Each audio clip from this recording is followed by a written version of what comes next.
में हम यहाँ पर लीसा को देखते हैं, जहाँ पर उसे घर वाले उसे घर से बाहर निकाल देते हैं उसके सारे सामान के साथ में। आन यहाँ पर बेचारी अभी भी नाइट ड्रेस में ब्रश ही कर रही होती है। लीजा यहाँ पर दरवाजा पीटते हुए अपने मम्मा पापा से कहने लगती है कि आप ऐसा नहीं कर सकते। 22 ईयर से मैं आपके साथ आई हूँ और आप बस 3 मंथ के लिए मुझे अपने साथ नहीं रह सकते। मैं कह रही हूँ मैं अकेले बाहर नहीं रह पाऊंगी, क्या पता मुझे खाना ना मिला मैं मर जाऊँ तो। लेकिन इतना सब बोलने के बाद भी उसके मॉम उसकी एक बात नहीं सुनते और उसे अंदर भी नहीं लेते। फिर यहाँ पर लीजा सोचती है कोई बात नहीं, बस कुछ महीनों की तो बात है, सर्वाइव कर लूंगी मैं। एंड यहाँ पर वो अपनी बेस्टी मिनी को कॉल लगा लेती है, जहाँ पे वो मिनी से सब कुछ बताने लगती है और कहती है क्या कुछ दिनों के लिए मैं तुम्हारे यहाँ पर आकर रह सकती हूँ। मिनी यहाँ पर उसे मना कर देती है और कहती है कि सबसे पहला कॉल तुम्हारे डैड का मुझे ही आया था, जिन्होंने मुझे तुम्हें साफ साफ ना कहने के लिए कहा था और उन्होंने बोला है कि वो हर मिनट यहाँ पर किसी न किसी को चेकिंग करने के लिए भेजते रहेंगे, तो तुम मेरे घर पर तो नहीं रह सकती। फिर यहाँ बांधव सोचने लगती है कि आखिर मैं अपने हर महीने का गुजारा अब कैसे करूँगी। एक तो ना मेरे पास जॉब है जिससे मेरे पास पैसे है, तो फिर यहाँ पर मैंने उसे बताती है कि तुम्हें याद है एक रिच CEO था जो अपने लिए एक वाइफ को ढूंढ रहा था, तो क्या पता अगर तुम उसकी वाइफ बन जाओ तो वो तुम्हें मंथली सैलरी दे, और तो वो रिच भी है तो क्या पता मंथली 1 मंथ का सैलरी तुम्हारा 1 साल का गुजारा कर जाए। तो फिर बांधव बोलती कि ठीक है मैं अभी जाकर उस वाइफ की पोजीशन के लिए अप्लाई करती हूँ। दोस्तों हम यहाँ पर उस रिच CEO को देखते हैं जिसका नाम छान होता है एंड छान यहाँ पर लड़कियों को चूज कर रहा था, तो फिर वो अपने ग्रैंडपा को वीडियो कॉल करा लेता है और बोलता है कि आपको इसमें से जिसे सिलेक्ट करना है आप उसे सिलेक्ट कर सकते हो। लेकिन उससे ग्रैंडपा यहाँ पर उसे ये सुनाए जा रहे थे कि तुम्हें क्या शादी करना एक मजाक लगता है जो तुम इतनी सारी लड़कियों को लेकर खड़ी हो। फिर यहाँ पर बाहर से मिनी और लीजा वो साइड से देख रहे होते। लीजा यहाँ पर मिनी से पूछने लगती है कि तुम्हें लगता है वो मुझे अपनी वाइफ बनाने के लिए रेडी हो जाएगा। तो फिर मिनी बोलते तुम टेंशन मत लो, तुम्हें बस उसे अपने जाल में फंसाना है और ऐसा एक्ट करना है कि जैसे तुम मुझसे बड़ी शिद्दत से प्यार करती हो, तो फिर तुम्हारे साथ शादी करने के लिए रेडी क्यों नहीं होगा। लीजा यहाँ पर सोचने लगती है कि इतना यंग है, हैंडसम है, रिच है, तो ये लड़कियों को ऐसे क्यों ढूंढ रहा है, कहीं इसमें कोई प्रॉब्लम तो नहीं है ना। मेरे बोलते कि मुझे लगता है इसे कुछ तो प्रॉब्लम है, वरना कोई लड़की आखिर इसके साथ शादी करने से मना क्यों ही करेगी। दूसरा यहाँ पर मैंने धक्का दे दी थी है लीजा को, वो भी उस डोर के अंदर जहाँ पर लीजा जाकर टकरा जाती है छान से। एंड यहाँ पर छान से वो माफी मांगने लगती है कि एक्चुअली मेरा बैलेंस इधर उधर हो गया था। फिर मामा छान से पूछते कि क्या तुम मुझे जानती हो। लीजा बोलते कि नहीं, लेकिन तुम्हारा नाम छान है ना। वो कहता है कि हाँ। फिर यहाँ पर बोलने लगती है कि मैं यहाँ पर वाइफ की पोजीशन के लाई हूँ, तुम्हारे कोई रिक्वायरमेंट्स है तो वो तुम मुझे बता सकते हो। मिनी यहाँ पर लीजा को बोलने लगती है कि तुम्हें नहीं लगता तो तुम ज्यादा ही कुछ स्ट्रेट फॉरवर्ड हो, सीधा काम की बात पर आ गई। लीजा यहाँ पर बोलने लगती है कि मैं आके झूठ क्यों बोलूं। आन यहाँ पर लीजा से बोलने वाली थी कि ना मेरे पास घर है, ना पैसा है, ना खाना है, लेकिन यहाँ पर मिनी उसका मुंह बंद कर देती है। तो फिर लीजा चली जाती है छान के पास में और कहती है कि मुझे तुम्हारी वाइफ बनना है। छान बोलता है कि ठीक है, लेकिन उसकी 2 कंडीशंस है। कंडीशन नंबर 1 कि ये जो कॉन्ट्रैक्ट रहेगा वो 1 साल का रहेगा और तुम किसी को अपनी आइडेंटिटी रिवील नहीं कर सकती। तो बोलते कि ठीक है मैं कंडीशन 1 मानने के लिए रेडी हूँ। फिर यहाँ पर वो कंडीशन 2 बोलती है, तो छान कहते हैं कंडीशन 2 बड़ा सिंपल है, तुम्हें बस मेरे ग्रैंडपा से अप्रूवल लेना होगा। तो फिर यहाँ पे वो फोन को ले लेती है और ग्रैंडपा से बात करना शुरू कर देती है। सबसे पहले वो अपने आप को इंट्रोड्यूस करवाती है और कहती है कि आपको मिस्टर छान की टेंशन लेने की कोई जरूरत नहीं है, मैं उनकी हमेशा देखभाल करूंगी और उनका ख्याल रखकर करूंगी। और हाँ रही बात पैसे की, तो मुझे ज्यादा पैसे नहीं चाहिए, मुझे मंथली 5000 में चलेगा। ग्रैंडपा यहाँ पर कहने लगते कि बस 5000 तुम इतने काम में कैसे मान सकती हो, लगता है तुम बड़ी अच्छी लड़की हो, एक काम करो जाओ जाकर उसके साथ मैरिज सर्टिफिकेट ले लो। एंड यहाँ वो बाद में ग्रैंडपा कहते हैं कि मैं तुम्हें 5000 नहीं $5000 दूंगा, वो भी मंथली। फिर बाद में यहाँ पर लीजा बोलने लगती कि हाँ अब से आप मेरे रियल ग्रैंडपा हो और मैं आपको एडमायर करूंगी। लेकिन इतने आगे कुछ बोले वो बेचारी पहले से ही छान फोन हाथ से खींच लेता है और फोन को कट कर देता है। यहाँ पर लीजा बोलने लगती है कि अब तो ग्रैंडपा ने भी अप्रूव कर दिया और तुम्हारी दोनों कंडीशंस अप्रूव हो गई है, तो मैं तुम्हारी वाइफ बनने के काबिल हूँ। एंड यहाँ पर छान से हाँ बोलता है, तो फिर यहाँ पर वो दोनों नंबर एक्सचेंज कर लेते हैं। इसके बाद में वो लोग सभी लोग वहाँ से जाने लगते हैं। यहाँ पर असिस्टेंट छान से पूछता है कि आखिर आपने वो 1 ईयर का कॉन्ट्रैक्ट क्यों रखा। छान यहाँ पर उसे बताने लगता है 1 ईयर इसलिए ताकि अगर 1 ईयर के अंदर अंदर मैं उसे पसंद नहीं आया तो फिर वो मुझे डिवोर्स दे सकती है, क्योंकि ये अभी भी छोटी है और उसकी लाइफ आगे बहुत बड़ी है। तो क्या पता उसे मैं पसंद ना हो और उसे कुछ और ही गोल्स और तो और सपने हो, तो उसे वो चीज़ों को भी अपनाना चाहिए। असिसन यहाँ पर सोचने लगता है कि बॉस को तो मैं ऐसी ईवल समझता था, लेकिन एक प्योर हार्टेड भी है। दूसरों यहाँ पर लिसा की चिल्लाने की आवाज आती है, तो फिर असिसन और चान दोनों के दोनों बाहर भाग जाते हैं। लेकिन यहाँ पर वो तो मौज मस्ती की आवाज होती है, जहाँ पर वो लोग फीमेल और मेल मॉडल के साथ में डांस कर रहे होते, साथ साथ में ड्रिंक भी। असिसन कहते हैं कि अगर आप चाहते हो तो मैं इन सभी को यहाँ से बाहर निकलता हूँ, लेकिन यहाँ पर चान कुछ भी करने से मना करता है। असिसन को लगता है कि चान कितना ओपन माइंडेड है, लेकिन यहाँ पर चान कॉल लगा लेता है मिनी के डैड को और उन्हें सारी बातें बता देता है, जहाँ पर मिनी के डैड उन दोनों को उस क्लब से बाहर निकलवा देते हैं। एंड मिनी बोलने लगती कि जरूर वो उस अंकल ने किया होगा। लीजा पूछती कि कौन से अंकल, तो फिर मिनी बोलती वही चान। एंड यहाँ पर चान की गाड़ी आ जाती है, जहाँ पर चान लीजा को बुलाता है और उसे 2 मिलियन का कार्ड देता है। साथ साथ कल सुबह 8 बजे वो उसे मैरिज ब्यूरो आने के लिए भी बोलता है। यहाँ पर तो लीजा पैसे देकर शॉक हो जाती है। चान उसे यहाँ पर वार्निंग दे देता है कि इतने पैसों का मेल मॉडल के साथ धुआं मत करो, अगर मैं तुम्हें वापस से कहीं ऐसी जैसी जगह पर पाया तो तुम देखना, तो फिर ये कॉन्ट्रैक्ट खत्म हो जाएगा। एंड लीजा को यहाँ पर ना चाहते हुए भी उसकी बातों को मानना पड़ता है। लीजा यहाँ पर सोचने लगती है कि आखिर इसे कैसे पता कि मैं क्या सोच रही हूँ। दूसरे यहाँ पर मिनी होती है, जो कि लीजा को अपने ख्वाबों से बाहर निकालती है और कहती है कि अब मैं क्या करूँगी, मुझे घर से बाहर निकाल दिया गया है। तो फिर लीजा उसे बोलती है कि अभी अभी तुम्हारे अंकल हमें 2 मिलियन का कार्ड निकल गए हैं, तो फिर मैं तुम्हें एक अच्छे से मील का ट्रीट दिलवाऊंगी। तो फिर यहाँ पर मिनी और लीजा बहुत ज्यादा एक्साइटेड हो जाते हैं कि हम इन पैसों से एक रूम खरीद लेंगे, जहाँ पर हम मिलकर रहेंगे और बहुत मस्त मस्त खाना खाएंगे। इसके बाद में यहाँ पे वो दोनों एक रेस्टोरेंट में चले जाते हैं खाना खाने के लिए, जहाँ पर उन्हें उनकी क्लासमेट मिया दिखाई देती है। एंड मिया यहाँ पर मिनी और लीजा को देखकर पहचान जाती है और कहने लगती कि तुम दोनों तो मेरी क्लासमेट ही हो ना। तो फिर यहाँ पर लीजा और मिनी उससे कुछ रिस्पॉन्स नहीं करते। मिया यहाँ पर कहने लगती है कि इतने सालों बाद में तुम्हें देख रहे हो, लेकिन फिर भी तुम यहाँ पर सेम ही दिख रहे हो, ऐसा लगता है कि जैसे तुम्हें महीनों भर से खाना ना मिला हो। एंड यहाँ पर वो लीजा को लेकर उसका मजाक उड़ाने लगती है। लीजा कहती है कि एटलीस्ट मैं तुम्हारी तरह तो नहीं हो ना, जो दिखने में भी अच्छी ना दिखती हो। तो फिर यहाँ पर मियाँ बोलते कि मैं और दिखने में अच्छी नहीं, तुम्हें पता नहीं है कि मेरी बहुत जल्दी एंगेजमेंट होने वाली है। और हाँ, मुझे तो कोई चूज तो कर लिया, लेकिन मुझे नहीं लगता कि तुम्हें डम करने के बाद तुम्हें कोई चूज भी कर सकता है। यहाँ पर लीजा को गुस्सा आ जाता है, तो फिर वो उठकर यहाँ पर वो मियाँ को बाल पकड़ लेती है एंड वो मियाँ का बाल पीछे रखती है और कहती कि ना मैंने तुम्हें टकली बना दिया तब तुम देखना। और उन दोनों के बीच में फाइट शुरू हो जाती, लेकिन जीतती तो लीजा ही है। तो यहाँ पर मियाँ अपने गुंडों को बोलती है कि तुम खड़े खड़े मेरा मुंह क्या देख रहे हो, जाओ और जाकर उसे मारो। एंड यहाँ पर लीजा तो उन दोनों को भी मजा चखा देती है, जहाँ पर उसकी बेस्टी मिनी उसे तालियां बजाकर सपोर्ट करने लगती है। यहाँ बाद में लीजा बोलती है कि क्या हुआ, तुम्हारे गुंडे तो भाग गए, अब क्या तुम खुद फाइट करनी होगी। मियाँ यहाँ पर कॉल लगा लेती है अपने हस्बैंड को और कहने लगती है कि यहाँ पर इस रेस्टोरेंट में जल्दी से आ जाओ, मुझे कुछ लोग बुली कर रहे हैं। तो यहाँ पर वो कहने लगती है कि देखना अभी मेरा हस्बैंड आएगा और तुम्हें मजा चखाएगा। तो फिर लीजा बोलती कि तुम्हारा हस्बैंड घर तक है। वो बताने लगती है कि मेरा हस्बैंड वार्नर ग्रुप का डायरेक्टर है, देखना और तो और वो रिचेस्ट इंसान भी है, वो यहाँ पर आएगा तो तुम्हारी हड्डी पसली एक कर देगा। फिर यहाँ पर लीजा मिनी एक दूसरे को देखने लगते हैं और यहाँ पर लीजा ऐसे नाटक करती है जैसे लीजा को बहुत ज्यादा डर लगने लग रहा है। और बोलते तुम ऐसे ही चाहते हो ना कि मैं तुमसे डरूं, लेकिन तुम टेंशन मत लो, मैं तुम्हारे हस्बैंड को भी मजा चखा दूंगी। इतने में यहाँ पर इसका मोटा हस्बैंड आ जाता है कई सारे बॉडीगार्ड्स को लेकर। फिर यहाँ पर मैं अपने हस्बैंड को सब कुछ बताने लगती है और कहती है कि स्कूल में तो ये लोग मुझे बुली किया ही करते थे, लेकिन यहाँ पर इन्होंने मुझे देख क्या लिया, ये लोग तो यहाँ पर भी शुरू हो गए। तो फिर लीजा बोलती कि तुमने हमारे साथ जो किया वो नहीं बताओगी क्या। एंड यहाँ पर मिया फिर रोने का नाटक करने लगती है। यहाँ पर उसका हस्बैंड बोलते तुम टेंशन मत लो, मैंने तो अभी देख लूंगा। तो यहाँ पर लीजा और मिनी ऐसा बोलने लगते कि तुम्हें ऐसा नहीं लगता कि कोई ओल्ड मैन यहाँ पर आया हो तो ऐसी स्मेल आ रही हो। एंड यहाँ पर वो लोग उसके हस्बैंड का मजाक उड़ाने लगते हैं। फिर बाद में उसका हस्बैंड बॉडीगार्ड से कहता है कि जाओ और इन दोनों को जबरदस्ती नील डाउन करवा कर मुझसे माफी मांगवाओ। यहाँ पर वो दोनों फाइट करने के लिए रेडी हो जाते हैं। दूसरा वो लोग यहाँ पर उसके हस्बैंड को बोलने लगते हैं कि देखो हम तुम्हें अभी वार्निंग दे रहे, तुमने अगर कुछ भी किया तो हम तुम्हें नहीं छोड़ने वाले।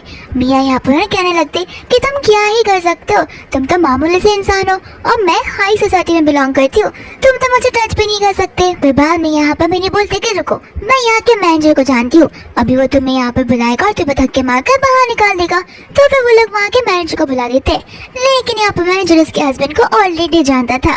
तो वो यहाँ पर मिनी और लीजा समझ जाते कि अब ये दोनों तो फंस चुके हैं। लीजा यहाँ पर बोलने लगती है कि मैं 2-3 जनों के साथ फाइट कर सकती हूँ, लेकिन इसके पास कुछ ज्यादा ही कार्ड्स है, तो मुझे नहीं लगता कि मैं फाइट कर पाऊंगी। तो फिर मैंने बोलती कि टेंशन मत लो, अपनी पावर्स का इस्तेमाल करो। एंड लीजा यहाँ पर बोलती कि नहीं, मैं तुम्हारे साथ नहीं झगड़ सकती क्योंकि मेरा एक स्टेटस है और तुम लोग मुझे टच नहीं कर सकते। यहाँ पर मियाँ हंसते हंसते बोलती है कि तुम्हारा स्टेटस क्रैश का स्टेटस है क्या तुम्हारा? तुम्हें पता भी है मेरा हस्बैंड कौन है? मैंने अभी बताया कि मेरा हस्बैंड वॉरियर ग्रुप का मैनेजर है, तो तुम्हारा स्टेटस देख लो और मेरे हस्बैंड का स्टेटस देख लो। यहाँ पर मैंने बोलने लगती है कि तुम्हारा हस्बैंड तो बस वॉरियर ग्रुप का मैनेजर है ना, लेकिन लीजा वो तो वॉरियर ग्रुप की प्रेसिडेंट की वाइफ है। एंड यहाँ पर बाद में वो अपनी आइडेंटिटी बताने लगती है, जहाँ पर मियाँ बोलती कि बस करो और तुम दोनों मिलकर कितना झूठ बोलोगी। लीजा बोलने लगी यकीन नहीं होता तो मैं उसे कॉल करके यहाँ पर बुला सकती हूँ, फिर सच्चाई सामने आ जाएगी। मियाँ बोलती कि ठीक है, एक काम करो और कॉल कर उसे यहाँ पर बुलाओ, अगर वो सचमुच यहाँ पर आ गया तो फिर मैं नील रंग का तुमसे माफी मांगूंगी और ये एक्सेप्ट कर लूंगी कि मैं पागल हूँ। लेकिन अगर वो यहाँ पर नहीं आया तो तुम दोनों को नील रंग का मुझसे माफी मांगनी होगी और मेरे शूज को भी लिंक करना होगा। तो फिर लीजा यहाँ पर अग्री कर देती है। फिर मिनी यहाँ पर लीजा से कंफर्म करती है कि तुम्हें पक्का पता है ना तुम उसे कॉल करोगी तो वो वहाँ पर आएगा। लीजा बोलती कि मैं कॉल करूँ? मुझे लगा तुम कॉल करोगी क्योंकि वो तुम्हारे अंकल है। मिनी बोलती है अंकल तो है लेकिन दूर के रिश्तेदार है ना, मेरा कोई प्राइवेट कजन थोड़ी ना है वो।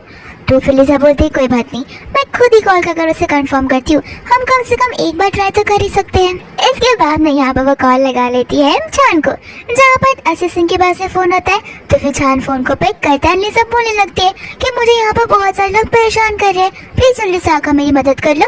एंड छान यहाँ पर मीटिंग को कैंसिल कर लेता है और बोलता है कि हमें पैलेस हॉल जाना होगा और हाँ, गन्स लेना मत भूलना। लीजा यहाँ पर बोलने लगती है कि देखा मैं तो उन्हें कॉल लगा दिया, अब कुछ ही टाइम में यहाँ पर आ जाएगा।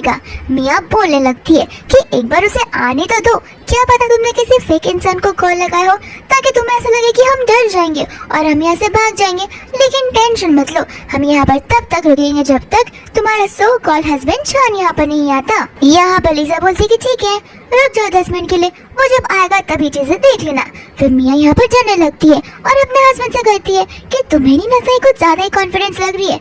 उसका हस्बैंड बोलने लगता है कि टेंशन मत लो, मेरा बॉस शादी कर लेगा और मुझे पता भी नहीं चलेगा, ये चीज पॉसिबल ही नहीं है, ये लड़की तो सिर्फ हवा में बातें किए जा रही है, तुम इसकी बातों पर यकीन मत करो। मियाँ यहाँ पर बोलने लगती है कि लगता है ये लोग यहाँ पर झूठ बोल रहे हैं, तो हमें 10 मिनट वेट करने की क्या ही जरूरत है। एंड यहाँ पर वो बॉडीगार्ड्स को बोलने लगती है कि जाओ और अभी के अभी इन्हें नील डाउन करवाओ। लीजा बोलती है कि तुम तुम्हारे वर्ड्स पर तो रह ही नहीं रही हो, तुम 10 मिनट तो रुक ही सकती हो। लेकिन मियाँ बोलती है कि मेरे पास इतना टाइम नहीं है जो मैं तुम्हारे झूठ को सुनूं। तो यहाँ पर लीजा मिनी को बोलती है देखो जो भी हो जाए, जैसा माना जाओ वैसा मार लो, लेकिन मार मत खाना। इसके बाद में यहाँ पर वो लोग गुंडों से यानी कि बॉडीगार्ड से लड़ने लगते हैं, लेकिन यहाँ पर मियाँ पकड़ लेती है मिनी को और तो वहाँ पर जो बॉडीगार्ड्स होते हैं वो लीजा को पकड़ लेते हैं। एंड मियाँ के हाथ में कांच का बाउल होता है। तो फिर वो बोलती है कि लगता है तुम्हारे हाथ को ज्यादा चल रहा है, तुम चाहती हो कि ये चीज मैं तुम्हारी बेस्ट फ्रेंड के ऊपर फोड़ दूं। तो लीजा बोलती कि नहीं, उसके साथ ये से मत करो।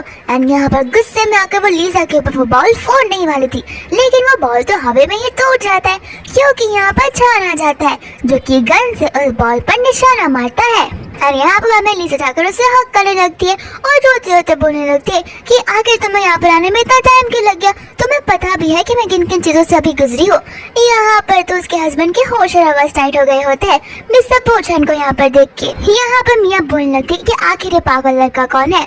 तो फिर बाद में यहाँ पर उसका हस्बैंड उसे थप्पड़ मार देता है और कहता है कि अपना मुंह बंद रखो। फिर बाद में यहाँ पर वो उसे मिस्टर बो कर नील डाउन करने लगता है। तब मियाँ को पता चलता है कि यही छान है जो कि उसका सचमुच हस्बैंड है। छान यहाँ पर कहने लगता है कि तुम्हारी वाइफ ने मेरी वाइफ को बुली किया है, आखिर तुम इस चीज को कैसे सेटल करना चाहोगे। यहाँ पर वो बेचारा हस्बैंड बार बार माफी मांगे जा रहा था। तो फिर छान कह रहा है कि मुझसे क्या माफी मांग रहे हो, जिसे बुली किया है उसे माफी मांगो। लीजा यहाँ पर बोलने लगती कि ठीक है मैं माफ करने के लिए रेडी हूँ, लेकिन तुम सबको बेड तैयारी होगी। हमने कहा था कि अगर यहाँ पर छान यहाँ पर आता है तो फिर तुम लोग नील रंग का माफी मांगोगे और एक्सेप्ट करोगे कि तुम पागल हो। यहाँ पर मियाँ बोलते कि इम्पॉसिबल, मैं ये कर ही नहीं सकती। लेकिन यहाँ पर उसका हस्बैंड उसे उठकर थप्पड़ मारता है और जबरदस्ती उसे नील रंग करने के लिए बोलता है। यहाँ पर मियाँ फिर भी मना करती है तो वो कहता है कि ठीक है मैं तुम्हारे साथ डिवोर्स फाइल कर रहा हूँ। मियाँ कहती कि नहीं ऐसा मत करो। एंड यहाँ पर मैं दोनों नीलन करके माफी मांगने लगते हैं और फिर बाद में लीजा बोलती कि ठीक है जाने दो, आखिर मैं तुम्हें इतना नीचा नहीं गिरा सकती, मैं तुम्हारी तरह तो नहीं हूँ ना। तो यहाँ से वो लोग जाने लगते। मिनी यहाँ पर लिसा को बोलती कि मुझे पता नहीं था कि मेरे अंकल किसी की हेल्प भी कर सकते हैं। दूसरा यहाँ पर होटल का मैनेजर होता है जो कि मिस्टर चांद से पूछ रहा था कि आखिर हम दोनों को इन्हें कैसे सेटल करना पड़ेगा। यहाँ पर वो असिस्टेंट उसके हस्बैंड से बोलने लगता है कि तुमने उनकी वाइफ के साथ में बहुत गलत किया है, लगता है हमें तुम्हें उस कंपनी से निकालना ही पड़ेगा। इतना बोलकर वहाँ से चला जाता है जहाँ पर उसके हस्बैंड का दिमाग खराब हो जाता है मियाँ पर, और वो मियाँ को मारते हुए कहने लगता है कि ये सब तुम्हारी वजह से हुआ है, अगर तुम यहाँ पर नहीं आई होती और उन्हें बुरी नहीं की होती तो ये सब होता ही नहीं। तो यहाँ पर वो उसे और भी मारता है। एंड दूसरा यहाँ पर लीजा और चांद चले गए होते हैं मैरिज ब्यूरो जहाँ पर उन्होंने अपना मैरिज सर्टिफिकेट ले लिया होता है। तो लीजा चांद से कहती है कि अब तो हमने सर्टिफिकेट भी ले लिया है तो तुम मुझे ग्रैंडपा से मिलवाने कब लेकर चल रहे हो।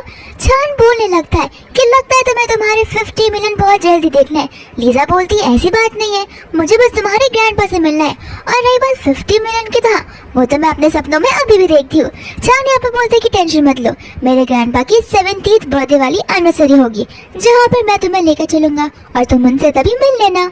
दूसरे यहाँ पर चांद से लेकर अपने घर पर आ जाता है जहाँ पर कई सारी मेज होती है और उन्हें उनकी शादी के लिए कॉन्ग्रेचुलेट करती है। इसके बाद में चांद को काम आ जाता है तो वो लीजा को कह रहे तुम अपने रूम में जाकर आराम करो, मैं ऑफिस जाकर रहता हूँ। एंड यहाँ पर मेड उसे रूम बताने लगती है तो लीजा बोलती है कि मुझे बस डायरेक्शन बता दो, मैं खुद ब खुद चली जाऊंगी। फिर लीजा चली जाती है सेकंड फ्लोर पर जहाँ पर उसे याद नहीं आता कि उसने लेफ्ट लेने के लिए बोला था या राइट, तो यहाँ से वो राइट लेकर चली जाती है।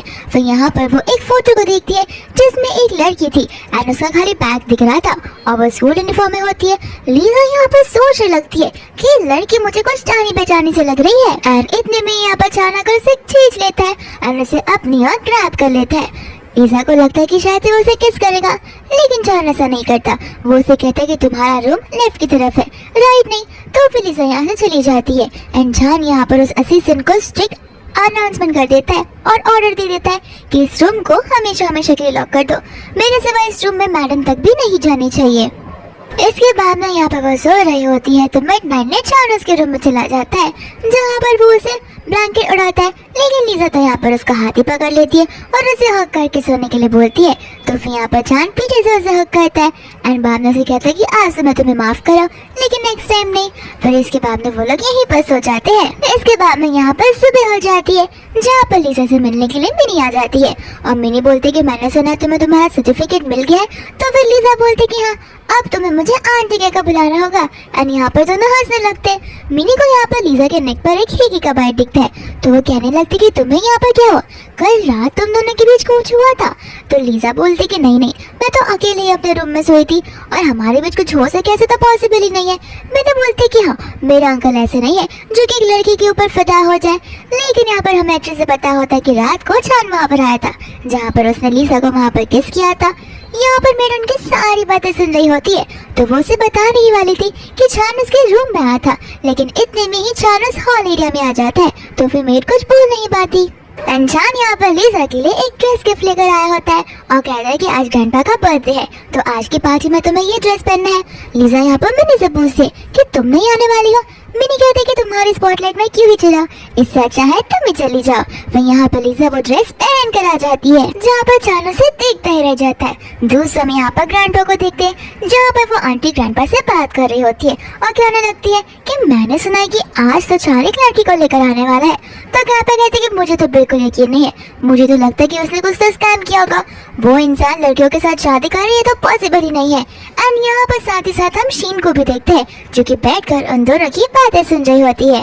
तो फिर यहाँ पर शीन भी बोलने लगती है कि अगर आप लोग माइंड ना करें तो मैं एक आपसे सलाह देना चाहूंगी, क्यों ना मैं और चांद मिलकर शादी कर ले। तो यहाँ पर उसकी माँ बोलने लगती है ये तो बड़ी अच्छी बात है, तुम लोग बचपन से एक साथ रहे हो और एक साथ पले बड़े हो तो फिर हो सकता है तुम दोनों अच्छे से एक दूसरे का साथ दो। एंड यहाँ पर ग्रैंडपा भी खुश रहते हैं, लेकिन इतने ही समय में चांद आ जाता है लीजा को लेकर।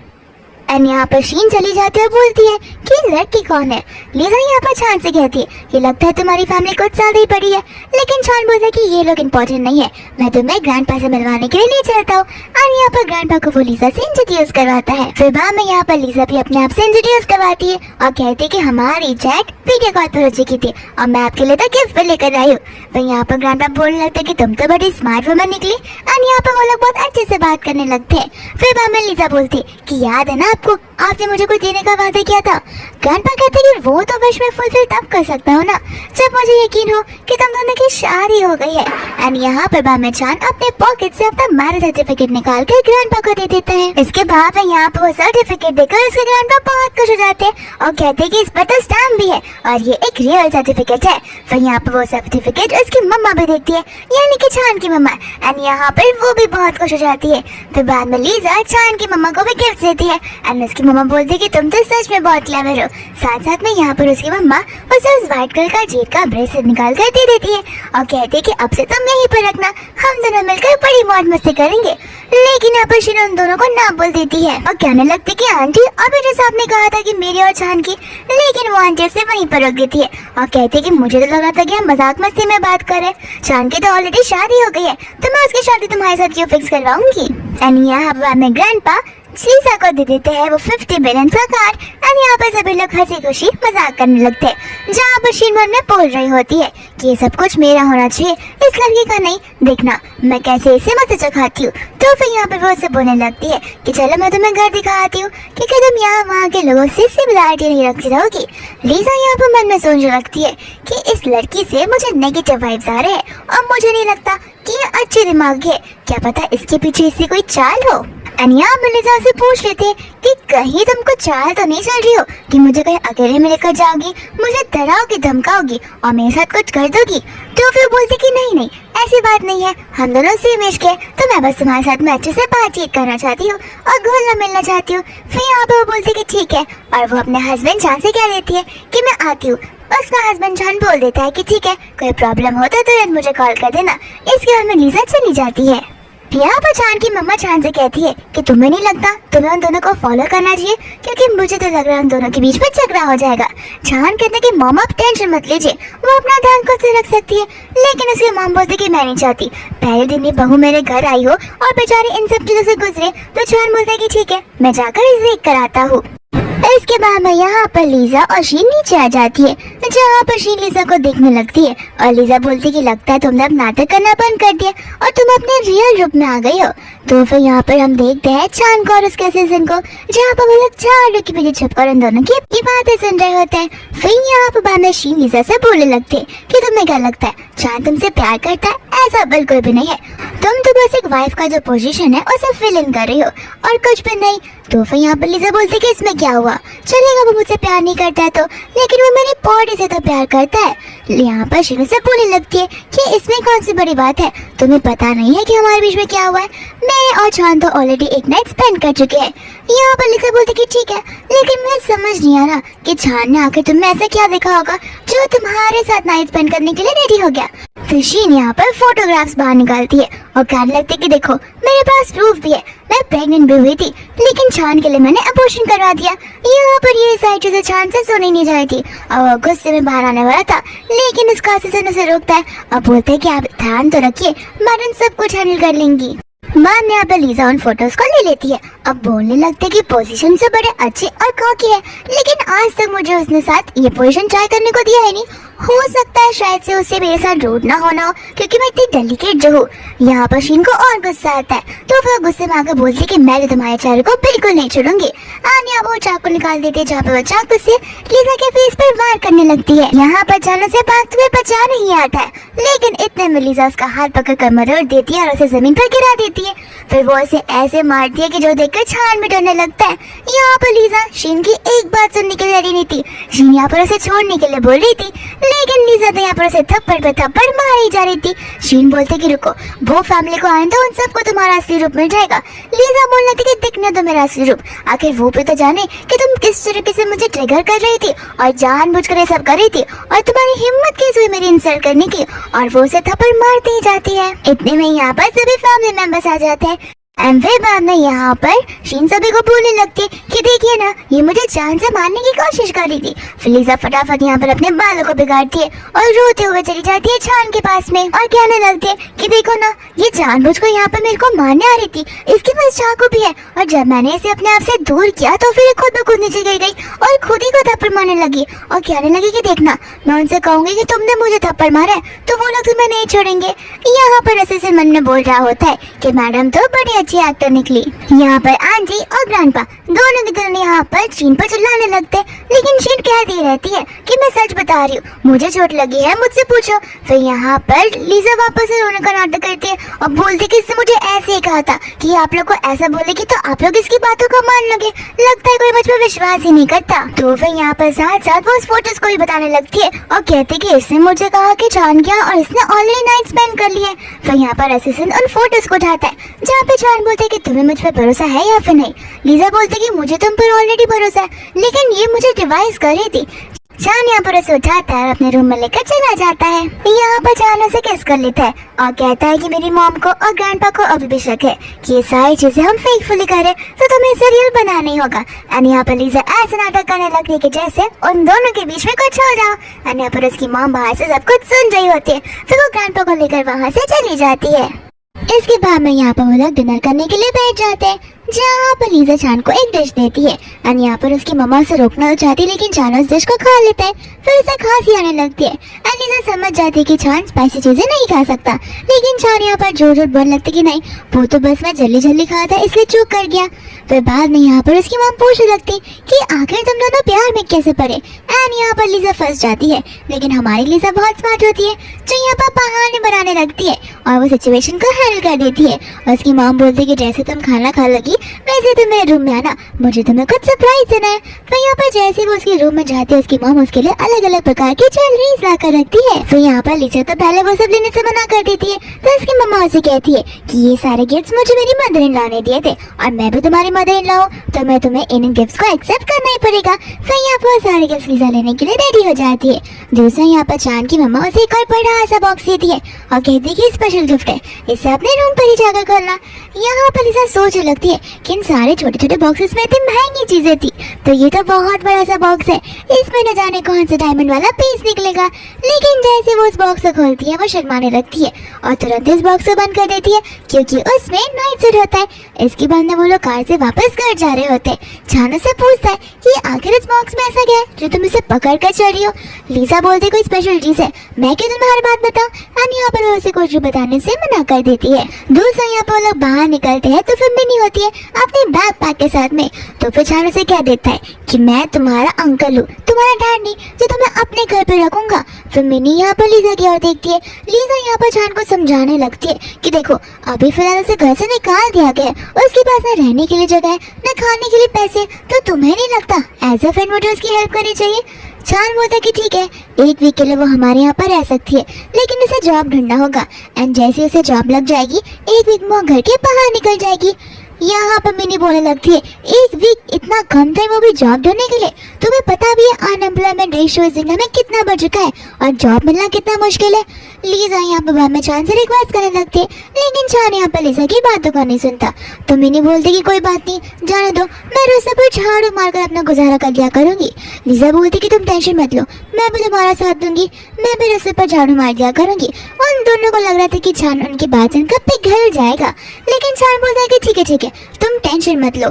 उन्हें लग रहा था कि चान उनकी हेल्प करेगा, लेकिन चान यहाँ पर उन्हें सपोर्ट करते हुए बोलता है कि तुम झाड़ू जो मारोगी उसकी टेंशन मत लेना, मैं तुम दोनों को वो झाड़ू स्पॉन्सर करने के लिए रेडी हूँ, तुम्हारा खर्चा भी नहीं होगा।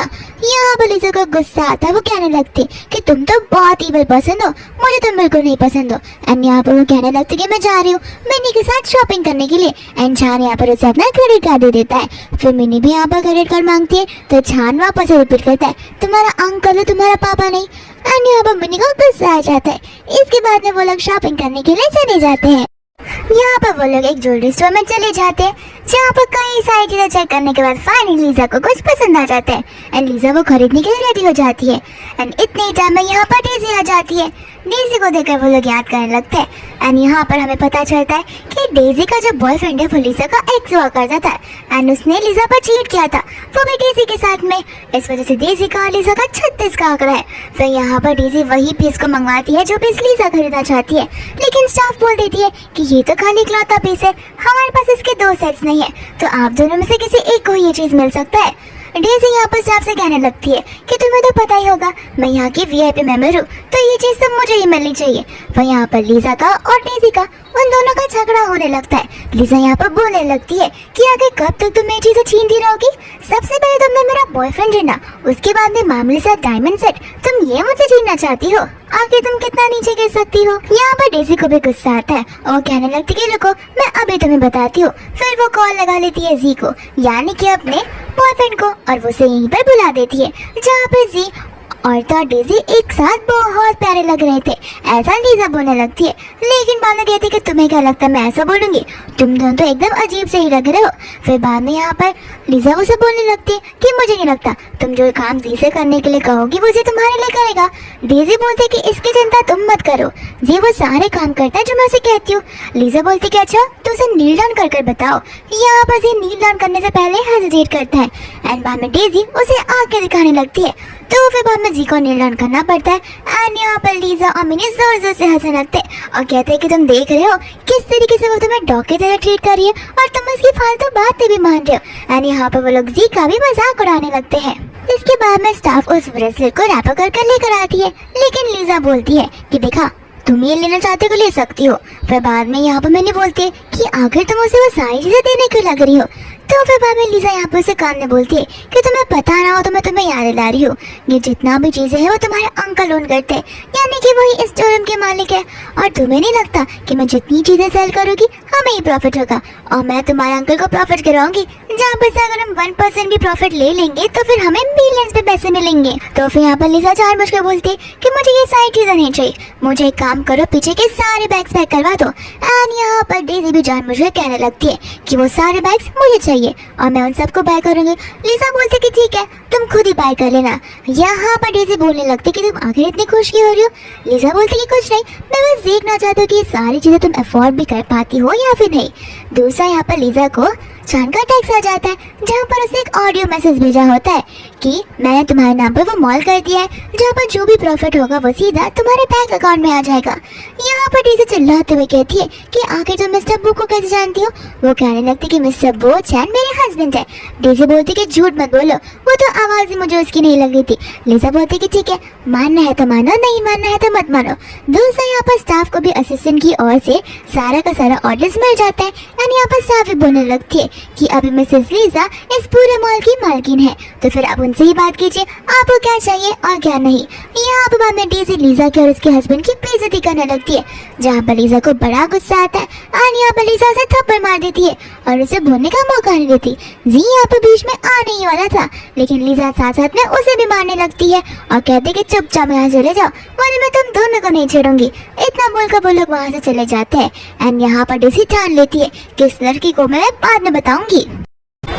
फिर बाद में यहाँ पर लीजा घर में होती है और वो सोचने लगती है कि इसके पहले जान इस बॉक्स को देखे मुझे तो छुपा नहीं होगा। एंड यहाँ पर वो ड्रॉवर को ओपन करने की कोशिश करती है, इतने में जान आ जाता है, उसे कहने लगता है कि आखिर कब तक तुम मुझसे उस बॉक्स को छुपाती रहोगी, आखिर इस बॉक्स में ऐसा क्या है। फिर यहाँ पर उस बॉक्स को देखते ही शॉक हो जाता है और कहता है कि ये सारी चीजें तुमने मंगवाई है।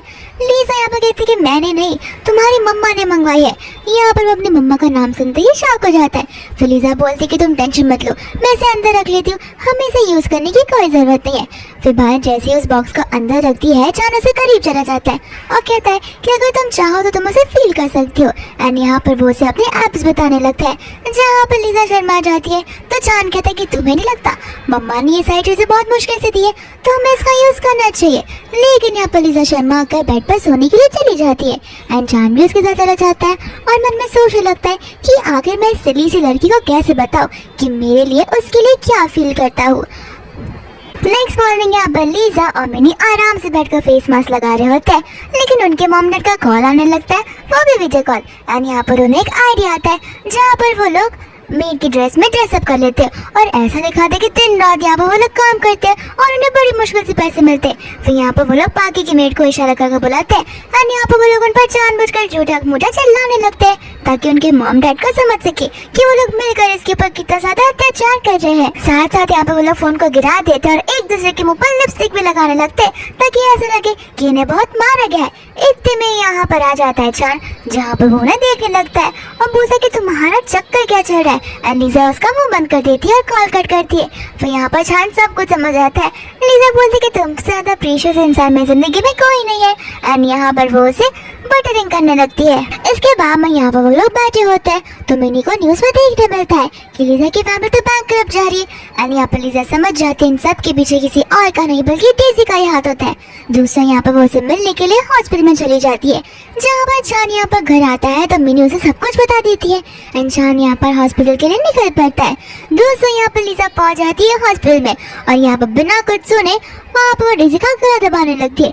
डेज़ी बोलती है कि दबा लो गला, जितना जोर से दबाना है दबा लो, देखना मैं तुम्हारी पूरी की पूरी फैमिली को जिंदा काट कर रख दूंगी। एंड यहाँ पर वो लीजा को धमकियां देने लगती है। यहाँ पर मैं लीजा उसे छोड़ देती है और कहती है कि मैं अपने हाथ खराब नहीं करना चाहती तुम्हारे साथ ये सारी चीजें कर। दोस्तों यहाँ पर लीजा चाकू को देखते हुए बोलने लगती है कि अगर चाकू तुम्हारे गाल पर चल जाएगा तो मुझे देखना है कि तुम्हारा गाल इसके बाद में कैसे लगेगा। फिर यहाँ पर वो चाकू उसे गालों पर डाल देती है। इतने में जी आ जाता है तो फिर लीजा वो चाकू उसे गले पर डाल देती है। यहाँ पर जी उसे कहता है कि ये सब मत करो तो फिर कहती है कि ठीक है मैं ये सब नहीं करूंगी, अगर तुम अभी के अभी सारी चीजें पहले जैसा बना दोगी तो। जी कहता है कि हाँ ठीक है जैसे तुम कहोगी वैसा मैं करूंगा। तो फिर लीजा यहाँ पर जाने ही वाली थी लेकिन गार्ड्स उसे रोक देते डेज़ी के हाथ में। एंड यहाँ पर फिर में डेज़ी बोलने लगती है कि देखा कैसे पासा पलट किया, अब देखना मैं तुम्हें कैसे सबक सिखाती हूँ और तुम्हें पता नहीं है कि मुझसे वो तुमसे प्यार नहीं करता। लीजा यहाँ पर कहती है कि इससे तुम्हारा कोई इरादा नहीं है तो बोलती है ऐसे कैसे कोई कनेक्शन नहीं है, तुम्हें पता है ना एक रूम है जहाँ पर मेरी फोटो भी है। एंड लीजा को वो लड़की की फोटो याद आने लगती है। फिर बाद में यहाँ पर डेज़ी सभी गार्ड से कहते कि इसे कपड़े अभी के अभी उतारो। जी कहते कि कपड़े उतारना कुछ ज्यादा ही नहीं हो जाएगा। तो फिर डेज़ी बोलती कि लगता है तुम्हें उसकी बहुत फिक्र हो रही है। तो फिर यहाँ पर जी अपना मुंह बंद कर देता है। एंड इतने में यहाँ पर चारा उसकी जान बचाने के लिए आ जाता है, जहाँ पर वो डेज़ी पर चिल्लाने लगता है। डेज़ी बोलती कि लगता है तुम पुरानी बात को तो भूल ही गए हो। तो जान कहते कि ठीक है जरा एक मिनट रुकना। एंड यहाँ पर बाद में लीजा आती है जो कि डेज़ी को थप्पड़ मारती है और कहते कि इसलिए क्योंकि तुमने मेरी फैमिली को नुकसान पहुंचाया। इतना बोलकर लीजा वहाँ से गुस्से में चली जाती है। साथ साथ यहाँ पर जान डेज़ी को वार्निंग दे देता है कि ना मैं पहले तुम्हें पसंद करता था और ना पसंद करता हूँ। तुमने एक बार फिर से अगर मेरी वाइफ के साथ कुछ उल्टी सीधी हरकत करने की कोशिश की तो तुम याद रखना। एंड यहाँ पर डेज़ी को एक रियलिटी चेक मिल जाता है। दोस्तों यहाँ पे वो लोग घर पे होते जहाँ पे लीजा गुस्से में बैठी थी। इसके बाद में यहाँ पर वो उसे ताने मारते हुए ऊपर चली जाती है, जहाँ पर मिनी भी ऊपर चली जाती है। एंड लीजा यहाँ पर उसे उस रूम के बारे में बताने लगते हैं तो वो लोग उस रूम की ओर चले जाते हैं, जहाँ पर वो लोग रूम खोलने की कोशिश करते हैं लेकिन वो लॉक होता है। मेड से वो लोग चाबी मांगते हैं एंड मेड चाबी देने से मना कर देती है। यहाँ पर बाद में छान भी आ जाता है तो वो लोग रूम में छुप जाते हैं और उसे घर से निकलने का इंतजार करते हैं। और जैसे ही छान चला जाता है लीजा अपना दिमाग लगाने लगती है और कैसे न कैसे करके उस लॉक को खोलने की कोशिश करती है। इसके बाद में यहाँ वहाँ वो लोग चाबियां ढूंढने लगते हैं, जहाँ पर छान आ जाता है एंड लीजा यहाँ पर छान को रोकने की कोशिश करती है। फिर छान यहाँ पर कहने लगती है कि तुम मुझे मेरे ही रूम में जाने से क्यों रोक रही हो। लीजा बोलती है मुझे चक्कर से आ रहा है। तो फिर वो उसे लेके बेडरूम में चला जाता है और कहते हैं कि अगर तुम ठीक नहीं हो तो हमें हॉस्पिटल जाना चाहिए। लेकिन लीजा यहाँ पर हॉस्पिटल जाने से मना कर देती है एंड यहाँ पर वो उसे अपने साथ सोने के लिए बोलती है, जहाँ पर छान आता है और उसे किस करने लगता है। दूसरा यहाँ पर असिस्टेंट आता है तो छान उसके साथ चला जाता है। एंड यहाँ पर मिनी बाद में उस ब्रेसलेट के बारे में बताने लगती है और कहते हैं कि हमें जल्द से जल्द इसे ठीक करना होगा। फिर बाद में यहाँ पर लीजा और मिनी उस ब्रेसलेट को लेकर चले जाते हैं बनवाने के लिए। जैसे वो लोग निकलते हैं यहाँ पर डेज़ी और जी उन दोनों को देख लेते हैं एंड डेज़ी यहाँ पर आकर उस स्टाफ से उल्टा सीधा बात कर उस ब्रेसलेट को निकलवा लेती है। फिर डेज़ी बोलती कि अब देखना जैसे छान को पता चलेगा कि उन्होंने उसका इस प्रीशियस ब्रेसलेट को तोड़ा है तो छान उसे कैसे पनिशमेंट देगा, क्योंकि उसने मेरे साथ भी ठीक ऐसा ही किया था। दूसरे यहाँ पर छान को उस ब्रेसलेट का एक टुकड़ा मिल जाता है एंड यहाँ पर बाद में बहुत ज्यादा लीजा डरने लगती है। फिर बाद में उसे कह देते कि हाँ मैंने ही तोड़ा है, मुझसे ये चीज तोड़ी है। इतने में यहाँ पर आ जाती है डेजी उस ब्रेसलेट को लेकर और कहने लगती कि देखा उसे तो तुम्हें फेक ब्रेसलेट ला कर दिया है। इसके बाद में यहाँ पर लीजा को लग रहा होता है कि छान उसे अब बिल्कुल नहीं छोड़ेगा एंड छान यहाँ पर उसे करीब आना जाता है। डेजी की एक्साइटमेंट कुछ ज्यादा ही बढ़ जाती है, लेकिन छान यहाँ पर लीजा को नहीं मारता। वो बस उसे कहता है कि तुम इतनी डर क्यों रही हो, एक ब्रेसलेट ही तो टूटा है और इसके बदले में देखो तुमने मुझे कितना अच्छा ब्रेसलेट ला कर दिया है। एंड मिनी बाद में यहाँ पर लीजा को साइड में लाती है और कहती है कि मैंने कहा था ना कि मेरे अंकल इतने भी बुरे नहीं है। एंड यहाँ पर मैं डेजी बोले जा रही थी जहाँ पर जी उसका मुंह बंद किया जा रहा था। डेजी को गुस्सा आता है तो वो नीडल्स निकालती है और लीजा पर फेंक देती है, लेकिन छान यहाँ पर उन नीडल्स को पकड़ लेता है, जिसके बाद उन नीडल्स छान को लग जाता है। एंड यहाँ पर जी डेजी को लेकर वहाँ से फटाक से चला जाता है। इसके बाद में डॉक्टर आता है जो छान के हाथ को पट्टी बांध देते हैं और कहते हैं कि पट्टी बांधने की भी जरूरत नहीं थी, ये कुछ घंटों में ठीक हो जाएगा। लेकिन छान यहाँ पर डॉक्टर को अपना प्लान बताता है। इसके बाद में लीजा यहाँ पर आती है तो डॉक्टर लीजा से कह देते हैं कि ये खुद से ना खा सकता है ना पी सकता है, उनका हाथ फिलहाल चल नहीं रहा है। एंड लीजा बोलती कोई बात नहीं, ये सब मेरी वजह से हुआ है, मैं इसकी सेवा करूंगी। फिर यहाँ पर वो उसे सूप पिलाने लगती है। लीजा यहाँ से जाने लगती है लेकिन छान उसे रोकता है। फिर इसके बाद में वो दोनों एक दूसरे को किस करने लगते हैं। इसके बाद में यहाँ पे वो लोग हॉलवे में बैठे होते हैं जहाँ पर डॉक्टर कहते हैं कि छान से एक भी काम मत करवाना, सब काम तुम्हें उसे करके देना। इसके बाद में यहाँ पर लीजा का कॉल आ जाता है उसकी मॉम का और उसकी मॉम उसे कहने लगती है कि तुम्हारा डैड तुम्हें घर पर वापस बुला रहे हैं। हाँ नहीं, कितनी अच्छी खबर। लेकिन यहाँ पर लीजा को समझ नहीं आ रहा होता कि आखिर वो अपने मॉम डैड को क्या बताएगी कि उसके और छान के बीच में क्या चल रहा है। इसके बाद में यहाँ पर मिनी आ जाती है जहाँ पर लीजा मिनी को सब कुछ बताने लगती है और वो कहती है कि टेंशन मत लो, तुम पहले छान से ही बात कर लो, शायद उसके पास कोई रास्ता हो। फिर बाद में वो छान से बात करने के लिए चली जाती है। यहाँ पर वो छान के रूम के बाहर खड़ी होती है लेकिन छान का कुछ रिस्पॉन्स ही नहीं आता, तो वो रूम के अंदर चली जाती है जहाँ पर छान होता ही नहीं है। फिर मेरा आकर उसे बताने लगती है कि सर आज कुछ इंपॉर्टेंट मीटिंग की वजह से बहुत जल्दी ऑफिस में चले गए।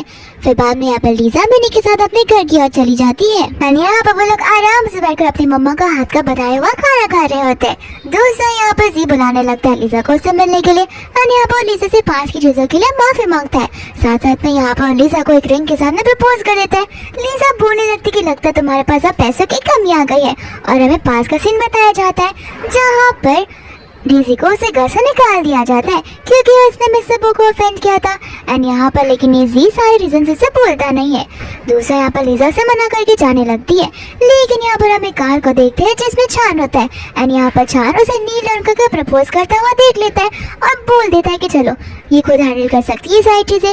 दूसरा यहाँ पर लीजा से मना कर जाने लगती है तो छान पीछे से बैकअप उसे करने लगता है और उस चीज का फोटो निकाल कर कोई तो छान को भेज देता है। एंड यहाँ पर छान अपने असिस्टेंट से कहता है कि जी का पता लगाओ कि वो कहाँ रहता है।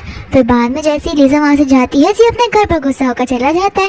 आने से घर पर छान सभी बॉडीगार्ड्स को लेकर आ जाता है जहाँ पर सभी लोग उसे टॉर्चर करना शुरू कर देते हैं। दूसरा छान ने बहुत ज्यादा ड्रिंक किया होता है एंड वो चला जाता है लीजा के घर पर। एंड यहाँ पर लीजा घबराने लगती है कहीं उसके मॉम डैड उसे देख डाले। इसके बाद में यहाँ पर छान में और लीजा के बीच में मेकआउट होना शुरू हो जाता है। फिर बाद में सुबह हो जाती है। छान उसे कहती है कि मैं यहाँ पर क्या कर रहा हूँ। लीजा बोलती कि टेंशन मत लो, लगता तुम्हें रात की बात याद नहीं है। छान उठकर जाने लगता तो लीजा बोलती कि अभी मत देख लो, मेरे घर वाले बाहर है, मैं जैसे ही बाहर चली जाऊंगी उसके बाद तुम आ सकते हो। दूसरा यहाँ पर उसके मॉम डैड से मिलती है जहाँ पर उसके मॉम डैड से कहते हैं कि हमें एक स्पेशल जगह जाना है। और यहाँ पर वो उसे लेकर वो फैमिली में आ जाते हैं जहाँ पर लीजा जाने से अंदर मना कर देती है तो उसके मॉम डैड कहते हैं कि हमें चलना ही होगा, वो लड़की मेरी फ्रेंड है, मैं तुम्हें उनसे इंट्रोड्यूस करवाना चाहती हूँ। दोस्तों यहाँ पर छान भी उस घर पर होता है। उसके मामा और उसके ग्रैंड बॉस पर चिल्ला रहे होते हैं कि आखिर तुम्हारी वजह से देखा तुम्हारी वाइफ से मैं छोड़कर चली गई। छान कहता है कि वो तो बस कुछ दिनों के लिए गई है, वो वापस आ जाएगी, मैं प्रॉमिस करता हूँ। फिर यहाँ पर वो आंटी ग्रैंडपा को बताने लगते हैं कि मेरी फ्रेंड यहाँ पर मिलने के लिए आ रही है। इसके बाद में यहाँ पर जैसे वो लोग अंदर जाते हैं छान यहाँ पर बाहर आने लगता है जहाँ पर लीजा उसे इशारे करने लगती है। एंड इतने में छान की मम्मा और ग्रैंडपा भी वहाँ पर आ जाते हैं जहाँ पर वो लोग लीजा को टोटली बुलाने लगते हैं। एंड लीजा यहाँ पर जाकर छान के पीछे छुप जाती है। फिर बाद में यहाँ पर छान उन्हें सब कुछ बता देता है और अपनी फीलिंग्स लीजा के लिए कन्फेस कर देता है तो उसके मॉम डैडी मान जाते हैं। फिर यहाँ पर हम एक फैमिली की एक हैप्पी एंडिंग को देखते हैं। फिर इसी के साथ ये मूवी यहीं पर खत्म हो जाती है।